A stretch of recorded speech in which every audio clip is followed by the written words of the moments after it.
Welcome to the Sacred Seed podcast. In today's episode, I am joined by Alana, who is my co-founder of Alchemia. We're going to be talking about medicinal mushrooms. Psilocybin, it is a very popular conversation these days on the interwebs. Many podcasts, many influencers are talking about microdosing, macrodosing, and their journey with the magic mushroom world. This is a near and dear topic to our hearts here at Alchemia because we do often work within the confines of plant medicine, and it is exciting to be able to sit down and dive into it with you, Alana. How are you doing on this very sunny and lovely day? Oh, I'm doing great. Thank you. Yes, this is a fun topic. I think it's really relevant right now. It's super emerging, and I'm excited to dive in. There's also so many different tangents that this conversation is probably going to go down, which we love. We love a good tangent because in all reality, it kind of all connects back together anyway. So true, yeah. And if there's anything that we missed, there will be a blog on this topic as well. So we'll make sure that that is all in there. I know we both have such different yet long relationships with psilocybin and mushrooms. And for me, it's just so entwined with my own journey of personal growth and development. It's one of the plants that I have come to in my construct of plant medicine.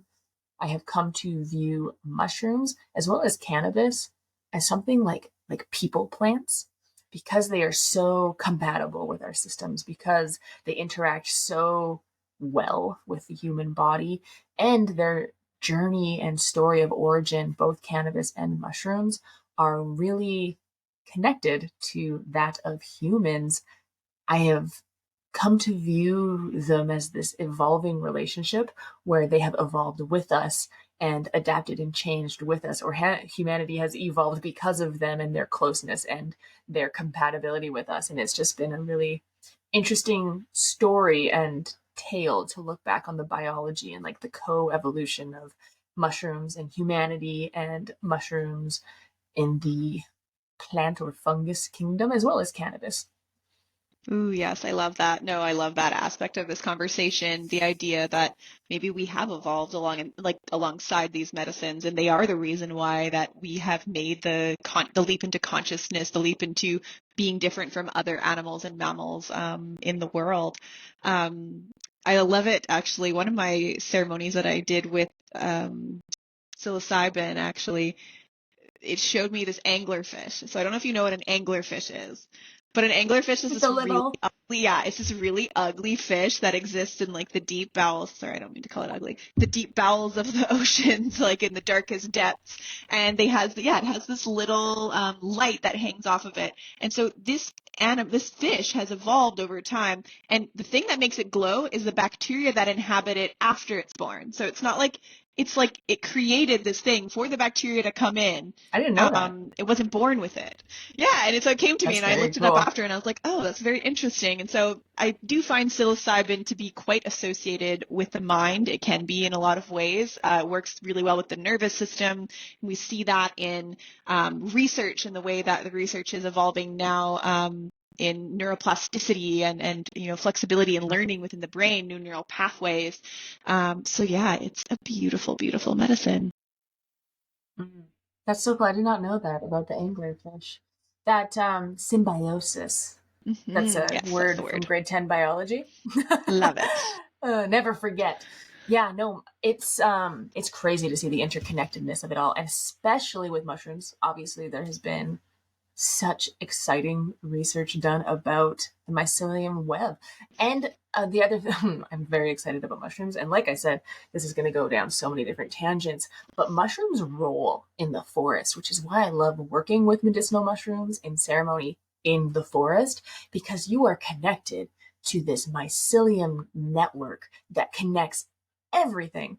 And it is such a vibrational influence on the ceremony that you're holding when you know that those roots, that those connections, that mycelium network is touching your feet, inside your body, holding down the trees, communicating with the plants, and it's just so fractal in nature. This is probably my favorite part about plant medicine, whether that is ayahuasca, psilocybin, cannabis, you name it. There has been such an evolution because it is an intrinsic part of nature, obviously, as I believe we are intrinsic parts of nature. And it's that interconnectedness that makes this magic to me. This is insane magic. There is science, and we will talk about these studies and we will reference them and we will talk about neuroplasticity. Of course, I am not a neuroscientist. Can you tell? I am not a neuroscientist, nor is Alana.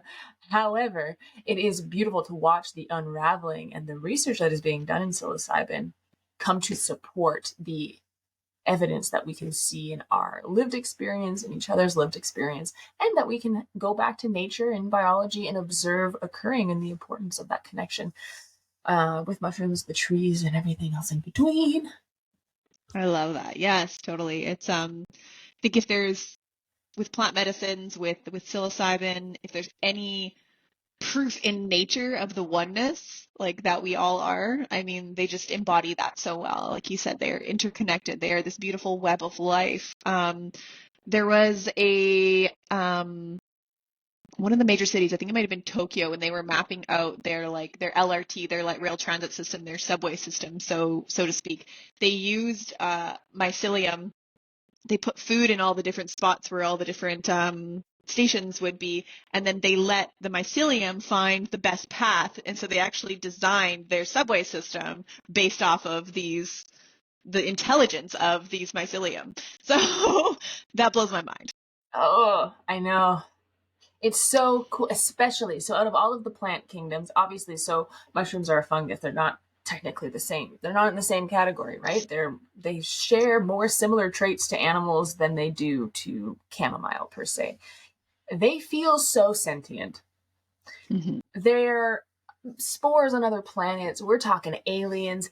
Mushrooms in particular, which is why I think it is so intriguing to see this emergence into the collective society occurring right now, when of course governments are talking about UFOs and tra-li-la and our shift into the Aquarius era. It seems oh so divinely timed that the little mischievous mushroom magic is coming to the surface at the same time. And it's like, what has been here this whole time? Are these the aliens that have been buried underground? We're not going into the conspiracy tangents on that one. I'm just saying that mushrooms are definitely something that is bridging a lot of worlds that of sentient consciousness. I believe that all plants have a spirit. I know that Alana believes the same, and that's a construct that we work in within sacred plant medicine, right? You're not just taking a psychedelic substance, you are communing with a plant spirit. And I think that is so obvious when you're working with psilocybin and mushrooms. There is such a obvious vibrational difference. They're not an innate lifeless object. These things are dynamic. They have communities, they have communication, they've got connections. They're smart. There is divine intelligence. And to be able to work with that inside of yourself is just, it's magic. It blows my mind. It makes me a little awestruck that nature does what nature does. Totally. And they're so, like you said earlier, I mean, they've evolved with humans. They're so available in nature, both cannabis and Mm-hmm. psilocybin. And it's like they want to help. They want to support, we're seeing this resurgence, and I think it's no coincidence. It's like we need this medicine more than ever as a collective, and it's showing up. And, for me, plant medicine, psilocybin, that's been they've been the most consistent, trustworthy, truthful friends I could have ever asked for on my journey in this life. And I only hope that others can start to utilize this medicine in a way that might be beneficial to them as well. I really relate to that because, for example, ayahuasca is not native to Canada, where I live. But I do live in a forest here, and I can hike and see hundreds of different types of mushrooms. Whether they're the psychedelics or there's many different varieties that you can get psilocybin and work with in a medicinal ceremonial capacity. Put that aside, even if you're not going for the psychedelic influence of mushrooms and you're just using them for like nootropics or cordyceps, or if you're going down the lion's mane route, like the medicinal capacity, the healing capacity, the interconnected potential that mushrooms provide is so close to home for me. Same with cannabis, like you said, these plants are compatible with where I live, and the fact that we live and grow off of the same soil, that we walk the same forest. It's me and my spirit friends is what I'm talking about, just so you guys are clear. Are understanding that I'm hypothetically walking the forest with the spirit of cannabis in my head right now. These things are available to me and in close relationship to me, and I think that that makes them more potent in my experience for me, right? A lot of the time people are traveling to Peru to work with ayahuasca, and that is incredible. The plant spirits of ayahuasca, the maestros, the shamans, we've talked about ayahuasca wanting to travel the world and work with the people who are in need of her medicine, but it's not from my land per se, right? And there's a different type of connection that happens when you can walk and work with the same soil, at least in my experience. And I think you can see some of this portrayed in the similarities between cannabis's journey to legalization and what we're seeing with the trends right now with mushrooms and the research being done around PTSD, trauma, abuse disorders, addictions, chronic pain. End of life care is a big one as well. You can see some of the similar applications, and then therefore the connections between the legal processes that happened through Canada's legalization of cannabis, first medicinally, then recreationally, and what we're starting to see occur when it comes to the testing and the studies of mushrooms. We talk a lot about this in different capacities, but Yeah, absolutely. I think one of the unique aspects on like just going off of that, with psilocybin and cannabis, is like they both have the ability to microdose. So it's like we have this ability to utilize it in small amounts and still see some benefits. And so with doing a study, so I think John Hopkins has been doing a study, and they talk about like the ability to actually do a double-blind placebo-controlled study because it's such a small amount. They could give people a placebo pill and, they might not know whether or not they're actually taking it. But then with that, so they have this control group, they have the placebo group, then they have the group that is microdosing with the mushrooms. And a microdose will be typically, zero point 0.1 grams to 0.3 grams typically. They're giving people these things and they're just finding that they're like happier, more kind people, more calm people, like they're really seeing huge differences in the mood. And we're talking like, frick, man, the mental health crisis in the world right now, it is heavy. It is a lot. Like we're starting to legalize, assisted suicides, and that's, a whole other topic. Whether I'm for or against is not the point here, but I think it just shows and highlights how big of an issue, or how much support we're really all needing in this, I guess.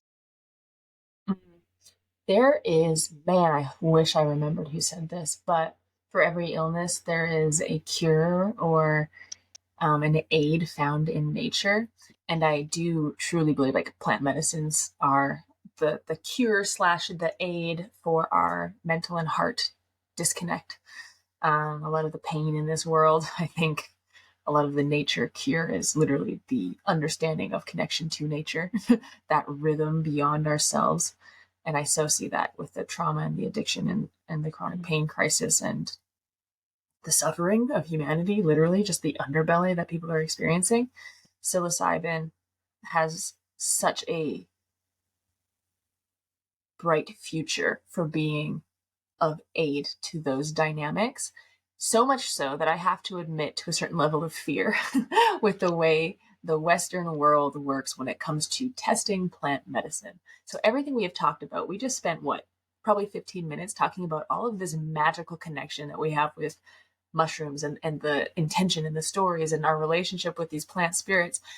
And a lot of these studies, just like they did with cannabis, is about creating and reducing down this vast makeup of a mushroom. So we're talking terpenes, all of the supporting like phyto, all of the little things that make up a whole plant. They want to reduce that all the way down just to the active psychedelic ingredient, which would be psilocybin. And they want to produce that chemically in a lab because then they can test it, because then they can prove it, because then they can do A, B, and C. And it's so reductionistic. We have to get down to the nitty gritties and the different components and constituents so that we can know exactly what they're doing where. And that is good. I get it. We need that approach in science. Truly, I am on board. But I do not believe, slash, I want to say I know that medicine doesn't work the same way as when you sit down and commune with a plant spirit and you're taking in the whole plant as it is found in nature. I have a lot of thoughts and experience with this, specifically around cannabis when we're talking about artificially created CBD, different THC ratios. It's, of course, been legalized in Canada where we live. Where I live, I guess you're in Mexico these days. Where I live in Canada, it is legal to work with cannabis medicinally. And they did that with cannabis, and they did not have as successful or, dare I say, magical results with a lot of those synthetic trials, because they can't necessarily isolate the specific component that does X, Y, and Z and has such a holistic effect on the body. So there's a bit of fear for me that comes up when we start testing on these plant spirits, because I know that it's going to have to go through a little bit of that westernized, very mental, scientific pendulum swing where we try and tear it all apart and look at all the individual parts and science the shit out of it. And I get it. We need to do that. We've got to understand. I'm down for it. But I also hope that one day science can expand to talk a little bit more about that entourage effect, about the fact that there are relationships between these constituents and these compounds that have interactions in our bodies that are vital and important. And then one day, maybe science and spirituality can have a little chit chat and get along long enough to admit that there might be something even beyond the little molecular structure of a thing that has an influence on the way we interact with it.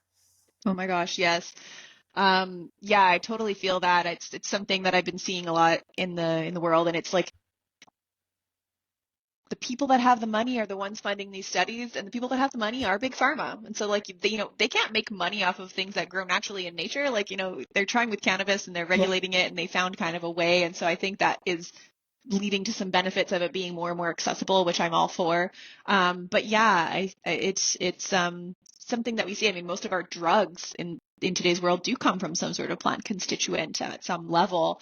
And I personally have always liked working with whole plants because plants have an innate nature to create balance within. So there might be one active constituent that raises something up in the system, but then it's also balanced. They have another active constituent that does the exact opposite within that same plant, and we can see that in nature. So it becomes adaptogenic in nature. It becomes intelligent. It becomes able to respond in real time like a human, being able to make a choice between this skill and this skill in each moment. Which one do you pick?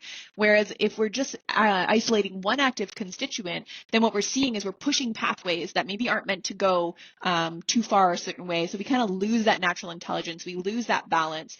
And from another perspective, even from the ceremonial perspective, like you said, taking it out of nature, when we look at the Shipibo tradition for ayahuasca, it's not the physical plant substance that the spirits come in on. It's the Icaros, it's the prayers, it's the medicine.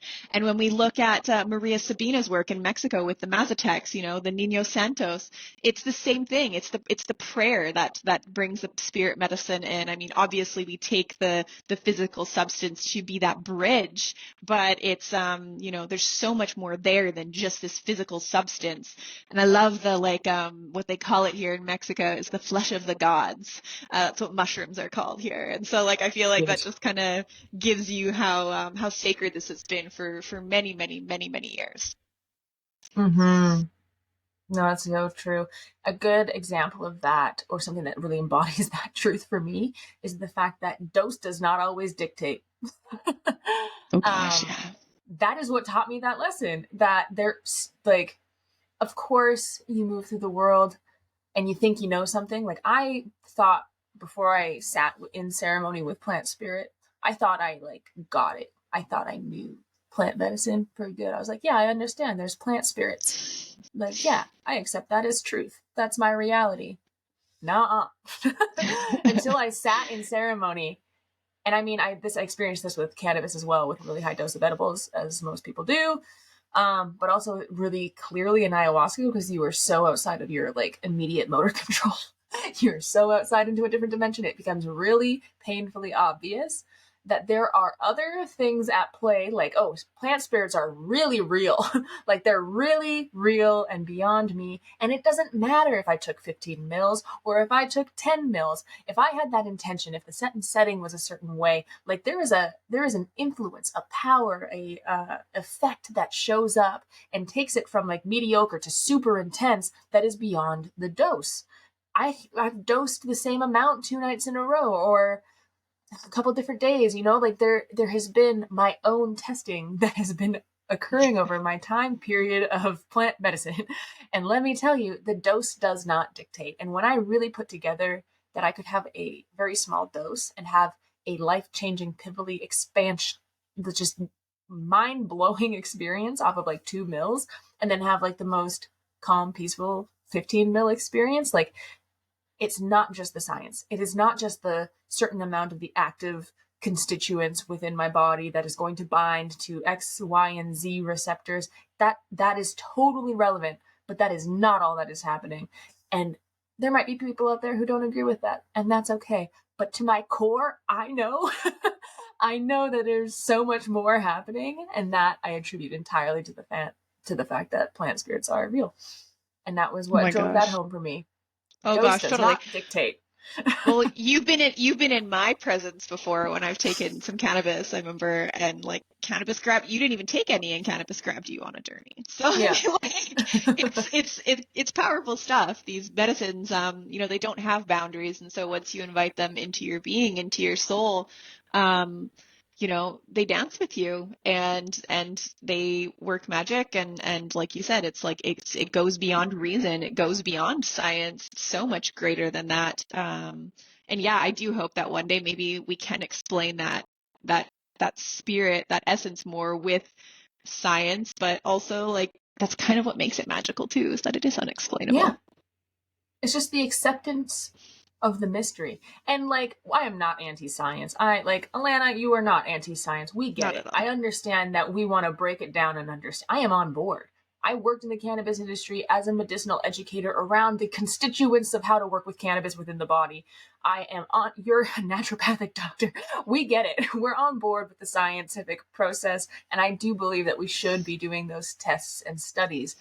But I just hope we come full circle and also accept that there is magic in the mystery, and that I love the saying that magic is just science we don't understand yet. And I'm okay with that liminal space. I'm okay to hang out there until we all the pieces come together.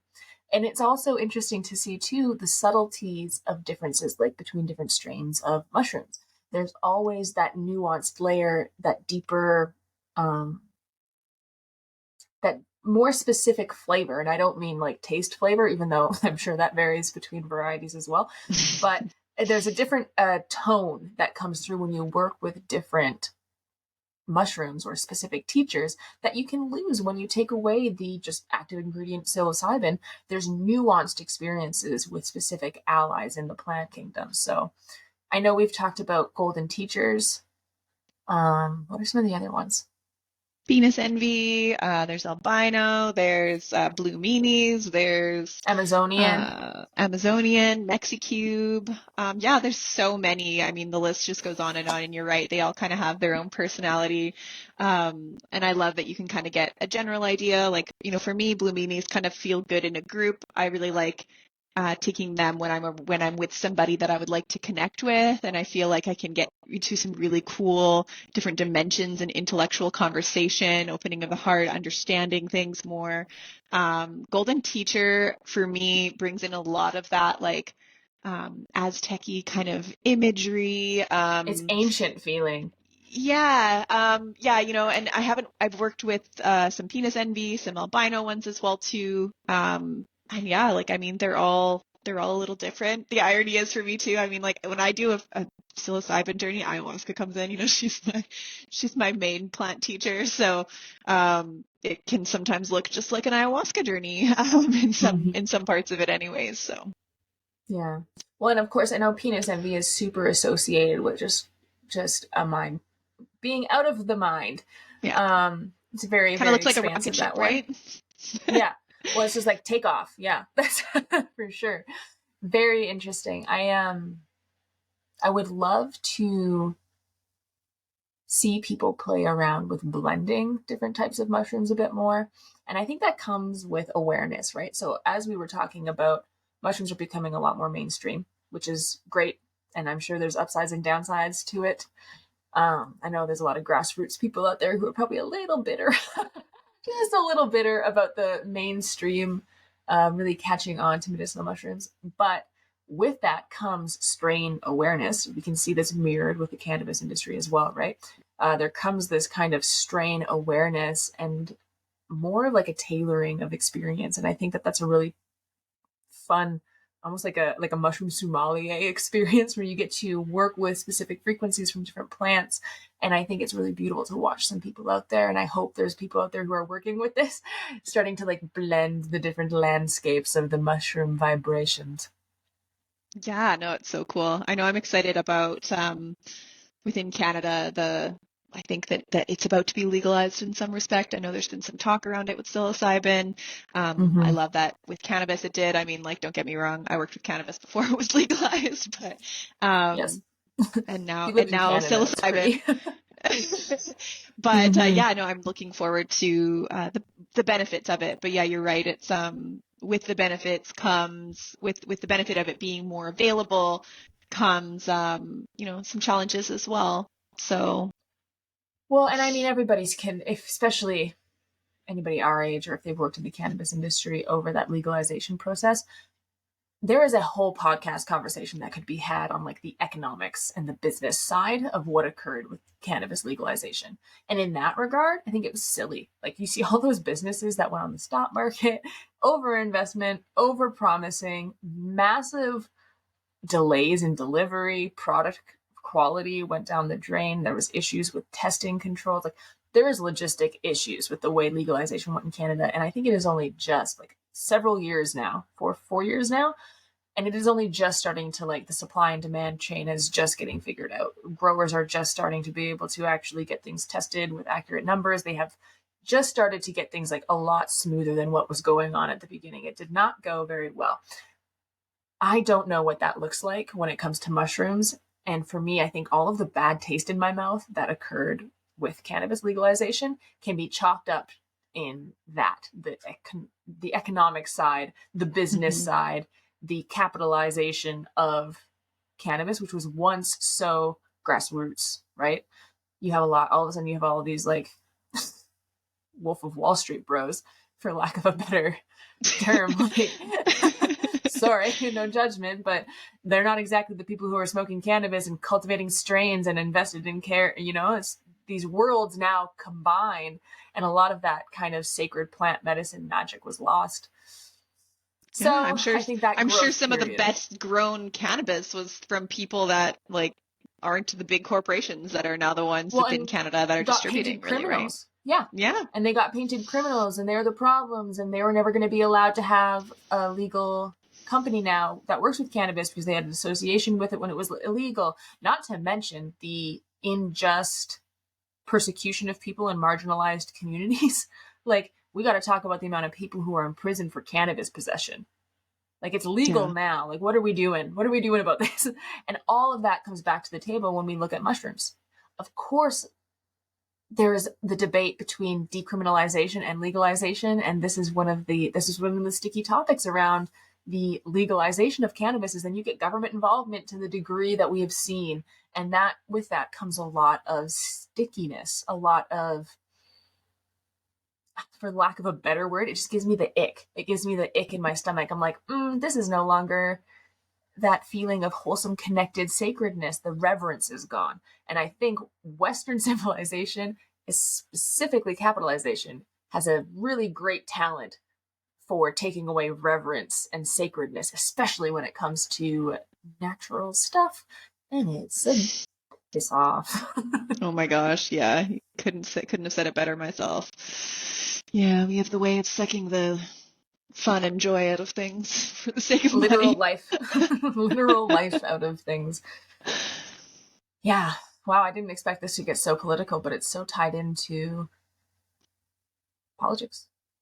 Absolutely. And I think like for people that are kind of new or maybe curious with this path, I think it leads hopefully some hope that like, oh, this is moving in that direction. This is acceptable. There is a market for this. People are utilizing this. There is research happening about this. I think that Yes. leads to a sense of safety about something that is unknown, whether you needed that or not to maybe consider working with this plant. That's, just an individual thing. But yeah, I think that maybe that can lead people to maybe be more open-minded towards it in the future. Yes. Yeah, Yeah. that's a very good point. There was a whole group of people with the cannabis legalization who had access to work with cannabis as a medicine who did not feel comfortable working with it beforehand. And it's a good thing you brought that up because, like you said, I've worked with cannabis for forever, so I forgot, I guess, in a way, that there were people out there who weren't working with specific plants because they were illegal. And if you look at that history of how mushrooms became classified as a Schedule 1 drug in America, is insane. If you look at the other Schedule 1 drugs that are in that I know. category and what they can do to someone, and you have a little like cute little mushroom up in there, cannabis up in there, really? We're just making criminals out of people who know how to pick stuff out of the forest, and it just really gets my Aquarius placements pissed. I want No to kidding, call eh? for a revolution. I'm just like down with the man in that regard.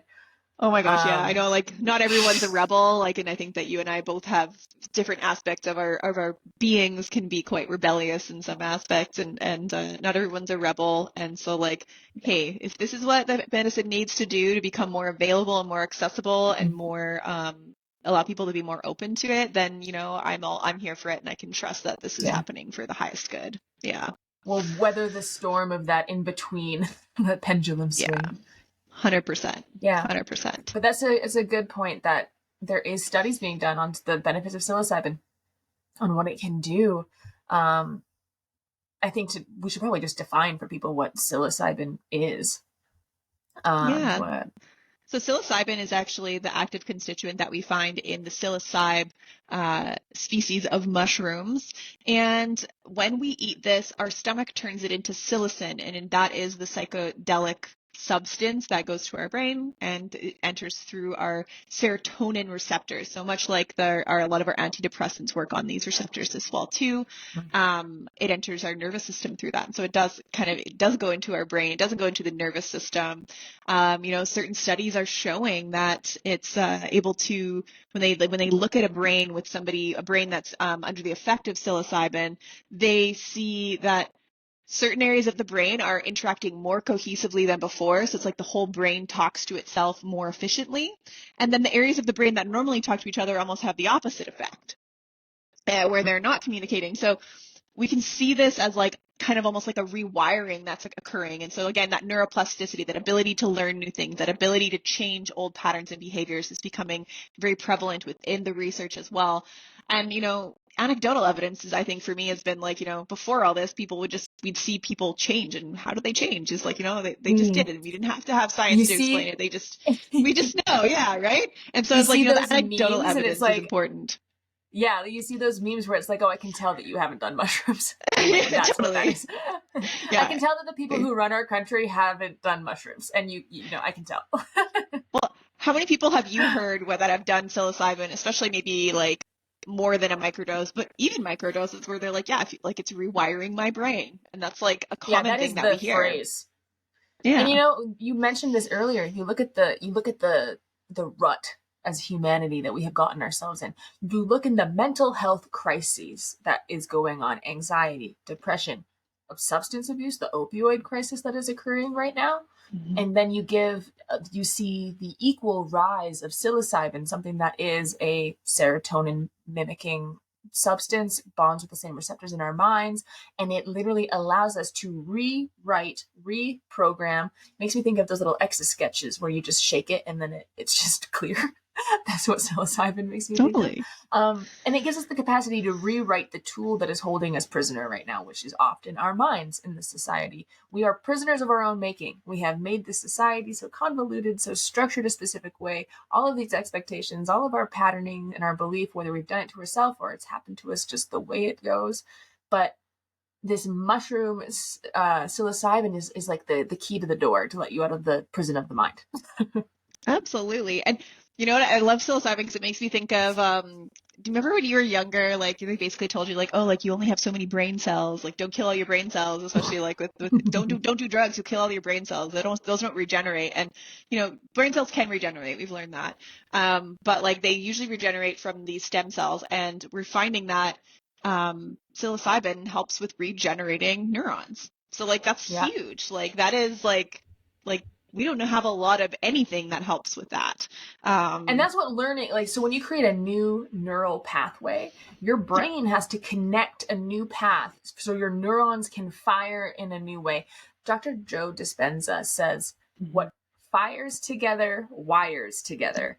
And it is so true. It is such a handy way to look at it. And mushrooms give you the opportunity to create new pathways so your brain can literally and physically fire in a different way. So those automatic reactions that we're stuck in when we're in trauma responses, those can become not automatic because we're going to fire and wire a different part of our brain together. And psilocybin is so helpful in that process, especially if you're already working with intentional uh, pivots and shifts, like with the Joe Dispenza meditations and methods that he has. If you add psilocybin into an already cultivated practice around reprogramming from trauma responses or abuse, or you literally name it, it is just such a friend on the path. Totally, yeah. No, I love that saying too. Yeah, we think of our neural pathways as like they make up all of our behaviors, all of our thought patterns. And I like to think of it like, you live in the forest, like the paths that you have in the forest, like you ride those every day. You ride the same paths because it's the path of least resistance. It's efficient to go up those paths. How hard is it when you try and make a new path? Whether it's with your quad or, by foot, it's hard. It's like you're trudging through getting cut by branches and leaves and stuff like that. And that is what Yeah. it's like in your Bushwhacking. brain. Yeah, you're bushwhacking. That's what it's like when you're trying to learn a new skill or you're trying to change an old pattern, really, right? That's what's happening. And so, like, I don't know about you, but if I can get some support with that, like, I do, like I'm going to. Oh my God. Yeah. It's same with like snowshoeing. That's an analogy I see all the time. It's like, okay, you walk the path once and it's like it's hard, right? Like you're knee deep in snow. But if you walk the same path on snowshoes in 4 feet of snow every single day, it becomes hardened path. Like you in there, you're in a rut. That's literally what being in a rut means. Yeah. Yeah. It's so So true. neuroplasticity is something we talk about in regards to psilocybin mushrooms, just reprogramming ourselves regardless whether we're working with a substance or not. But neuroplasticity is creating those new neural pathways, networks, and it's essentially just learning. So mushrooms, which is why I love that they're associated with that inner child, because inner Hmm. children often really learn through play, learn through experience, learn through doing. And neuroplasticity, up until you're 25, you are in a constant state of neuroplasticity. You are learning and adapting. And then it's only after the age of 25 that really starts to become slower. Like we stop regenerating our brain cells as fast. It slows down. You're still learning, don't get me wrong, you're still learning, but it slows down. So it's just interesting to me how we have naturally seen the spirit of mushrooms associated with the children, right?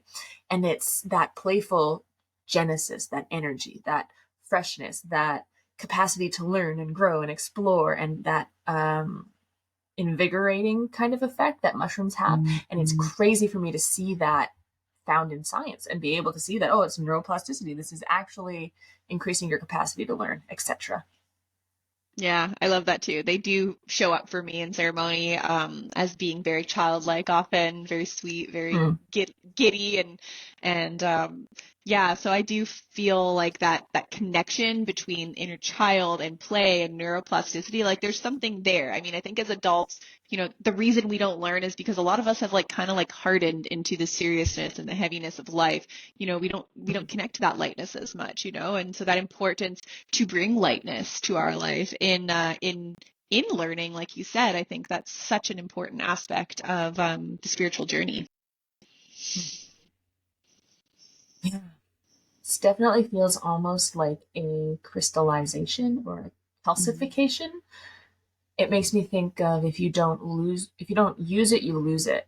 And we Yeah. stop imagining, we stop daydreaming, we cut ourselves off from like so much possibility, so much adventure, right? Because we got to be an adult and we've got to be serious and we've got to show up this way and do X, Y, and Z, and we do the same thing Monday through Friday, 9 until 5, and we just become this calcified creature of habit.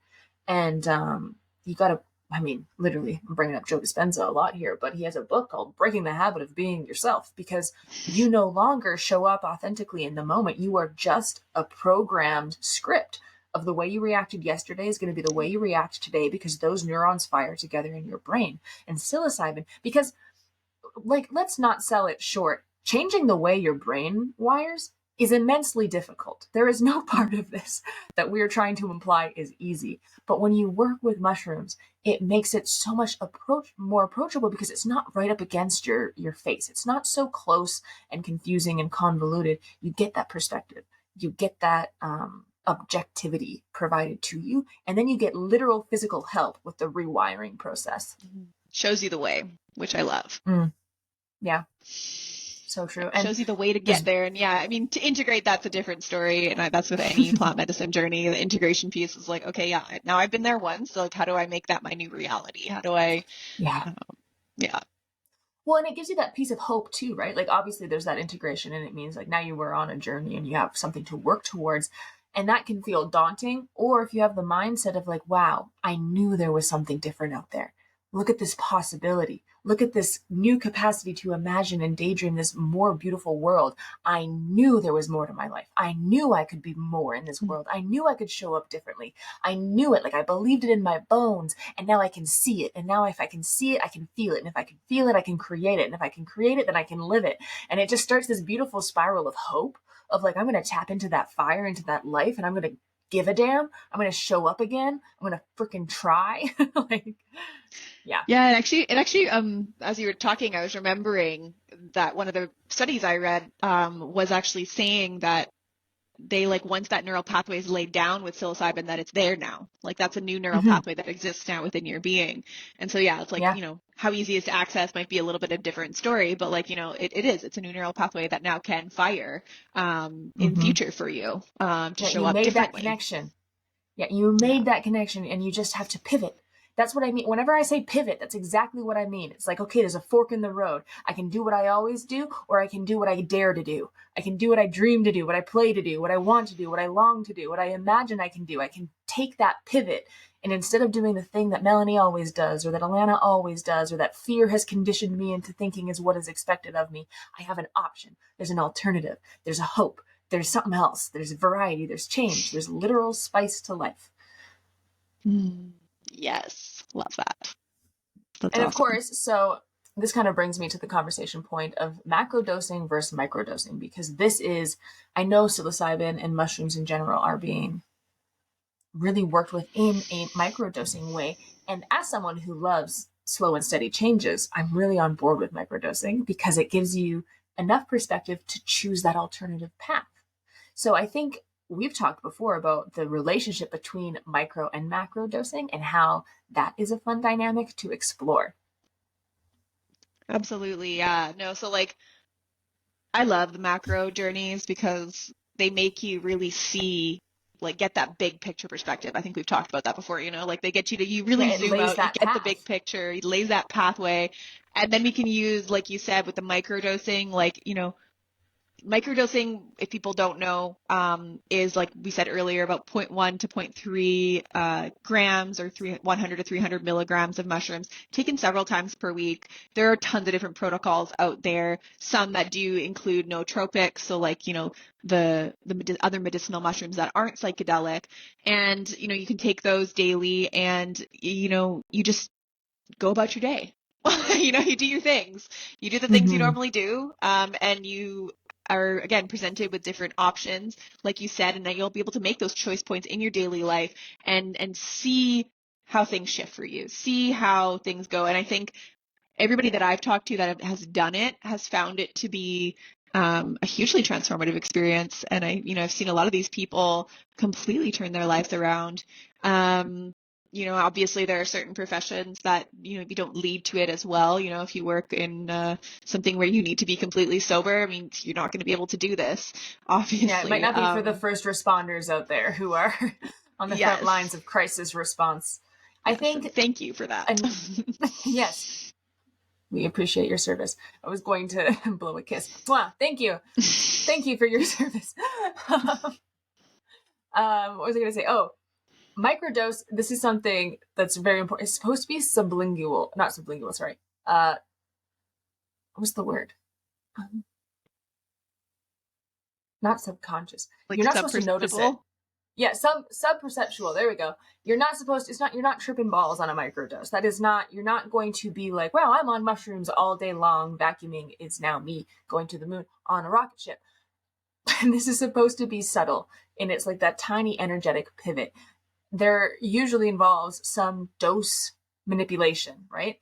I am very sensitive when it comes to psilocybin, and I take a really small microdose so that I do not notice it psychologically. So I'm not seeing little wavy window walls or whatever is sometimes occurs. So you can actually go about your day. Yeah. Yes, subperceptual is a microdose. And I think that it is like we just said, the opportunity to give us that perspective and choose the alternative path, choose the path that requires a little bit of rewiring. And the beautiful relationship between macro dosing, so a hero's journey, something that is, a full on journey where you are intentionally traversing the cosmos and your internal dynamics and yourself, and you are laying the groundwork for neurons and things to wire differently. Macro doses like that require really specific set and setting. Like there is some really tangible evidence with the research that's being done that things like having your eyes covered or not having your eyes covered can totally change your macro dose experience, which is why we always drive home set and setting and the intentionality and who you were doing these ceremonies with. Even something as small as the music that is playing when you're working with psilocybin mushroom is very pivotal to your macrodose experience. Absolutely. Yeah, no, setting and safety when working with these macro doses specifically is extremely important. For those that don't know, a macro dose usually ranges anywhere from 2.5 to 6 milligrams within the more cultural space of Maria Sabina's work. However, there are some like hero journeys where I've heard of people taking, greater than 12 milligram or 12 grams of mushrooms in one sitting. And, they're flying into other dimensions. I'm not saying to do that. And as with anything, start low and slow, meet the medicine, be in your personal power, be in your body. That's always my my motto. A lot of those really big ones are usually facilitated around like substance abuse. Like when people are going in there and really deeply reprogramming some very long standing responses, trauma responses, triggers, addictions, things like that. And that is very, very rarely not attended by doctors and medical professionals. Yes. So those are. Yeah. And in those capacities too, like oftentimes there are other substances that are needing to be kicked off of the receptors. So sometimes they're going to need a larger dose in order to have an effect. So we see that too. Body size matters, weight matters. All of these things are definitely meant to be taken into account. Yeah. But yeah, the macro dosing, the set and setting, we look traditionally at it, and Maria Sabina, like with her work, they would typically do it in the dark, much like ayahuasca. And so that makes the visuals clear. There's the prayer music that is being sang, the Icaros kind of, so to speak, for these ceremonies that is being sang. So there's a beautiful sacredness and an intentionness to the setting. There's somebody there who understands the realms, understands how to clear energy, understands how to hold space. There's people to keep you safe, to make sure if you need to go to the bathroom, if you need to purge, if you need to, whatever comes up for you. There's people there to support you. And so I definitely, recommend personally having like a safe space held if you're planning on doing that, even though I know if you have these mushrooms being accessible, that maybe, there are people out there that are brave souls and just try it on their own. But yeah, if you're a first timer, maybe seek out some support. Well, and that imbues that reverence and that sacredness that we often talk about. And within the reverence, the sacredness, the Icaros, for me, that is really where a big portion of that medicine lies. It is the people you are being held by. It is how safe you are to truly unravel. There is a lot that goes into this that is far beyond taking mushrooms. And I think that macrodosing journey is really, really held. It needs to be held in a very safe container. Of course, I mean, there's many people out there who dabble with mushrooms in many different capacities at many different doses. And I am not condemning the recreational participation with mushrooms. That's a whole other category. But when you're looking at it within that medicinal capacity, when you're doing very large macro dosing, you are working with your psyche. And I really hope that, not to scare you or anything, but there is a reverence and an intentionality and a safety piece that really needs to be considered, because you can do too much of something. You can Absolutely. And you can again, like back to the mental health crisis, there are a lot of people in today's world that are taking medications to support their mental health. And this is one of oh those yeah. medicines that just doesn't do well with some of these drugs. And I know like in therapeutic settings, in like doctor settings, people are that can be done and they can work with that. But it's something to, you want to be working with somebody who knows their stuff and knows what they're doing in this respect. Um, Yeah. Especially because it's yeah. so directly related to the serotonin system. Like if you're on antidepressants, like SSRIs, like serotonin toxicity is a very big concern. And again, Yeah. I'm not a doctor. But there can people that you can overdo it. You can crash your entire serotonin system if you mix this stuff in the wrong Yeah. way, and that can be extremely detrimental in the long term. So Yeah. And precautions like advice. serotonin syndrome, just like being in a ceremony and things getting out of line, it kind of starts to mimic like, cardiac kind of symptoms and like severe panic Mm-hmm. attack and body flashing and heat and like it's a medical emergency and you need to go to the hospital. And so it is something like, Yes. it's not something that we hear about happening mushrooms are very safe, but with the drugs people are on in today's society, it's something to definitely be mindful of. Well, and because of that closeness and that relationship with the serotonin receptors, that is one of the main reasons why microdosing or macrodosing in appropriate settings is a aid to depression and anxiety. So the same risk with the proper management, the proper use, the proper support is also the same thing that spurs the benefit of mushrooms. So you can work with your depression with microdosing just as Absolutely. directly with your serotonin receptors, the same way SSRIs work. And I am not saying it's going to do the same thing as your depression medication. I'm just saying that what leads to the potential for danger is the same thing that has so much potential for help. So, Yes, that is so true. Exactly. And I like to like also, we talked about the two extremes, the macro and the micro, if you can do like a double microdose when you're meditating and mm-hmm. try that. So it's still a very low dose, would even still be considered a microdose per se, but you can do that within a setting within yourself and work with the plant, do some meditating, see how it works. I really advocate for this a lot with cannabis. Mushrooms though can be the same, if you're getting to know the plant spirit medicine as well too. Again, with the microdosing, it's a little bit more challenging to get to know the plant spirit because it's just like you said, it's subperceptible. So we're not really able to sense it necessarily. It's just subtle. The colors are a bit brighter. Things are shifting. You feel maybe you're making different choices, things like that. But you can kind of take a little bit more and with intention and like a little ritual within your own space. Maybe you have somebody there that knows that can support you just to be safe. But you can get to know the medicine and introduce yourself and get to know the personality and the humor and it's like any relationship with any plant medicine or any other person. Not all medicines are for every person. Not all people are for every person. And but yeah, it's like you also have to like let the relationship evolve. We always say with the plant medicines, I think as well too, is like, they're learning about us as much as we're learning about them. So when we ingest Mm-hmm. them, they learn about the way that we work and the way that they can support us in the way that we move through this earth, to be in better service to Mother Earth, to be in better service to the collective, to be in love, to be in those vibrations that are, beneficial for our evolution. And we need to, take some time to like soften into that experience. Yeah, I think that's where we hang out a lot between you and I is that more than a micro, not as much as a macro.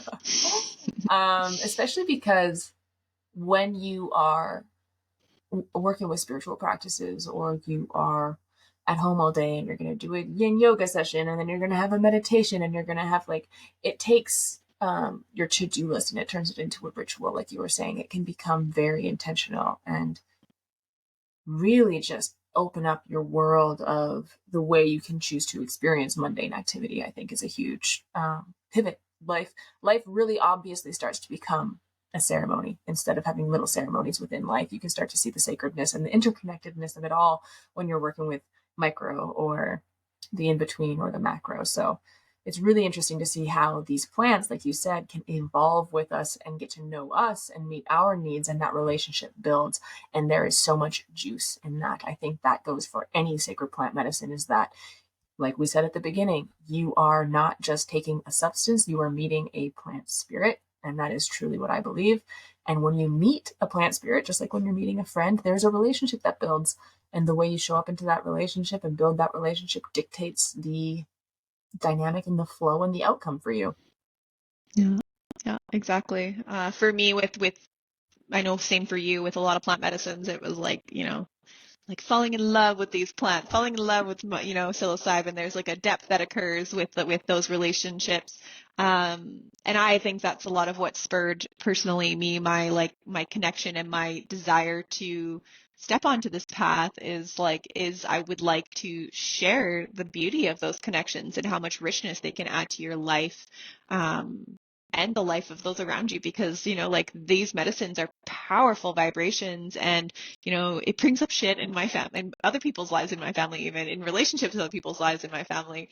And I've learned to trust it and just be like, wow, like this is powerful. And the beautiful openings that I've had in, my mother and my father and other relationships in my life because of these medicines, it's countless. That is so much of the genesis of Alchemia, was to empower people with the knowledge and the tools to make those connections and go down those pathways and build those relationships. Because so much of the world, so many businesses and companies and things out there want to sell you a result. And it's been really interesting watching Alchemia unravel, Once Upon a Mushroom as well, unravel, because we're not here to sell you an outcome. We're here to hopefully give you the tools and help you discover your outcome. No two path is the same. And it's been a really interesting dance to watch how plant spirit medicine has really guided the creation of Alchemia and our upcoming retreat, Once Upon a Mushroom, to offer support, tools, insights, but also not be in that position of teaching you how to do it right. Because there is no how to do it right.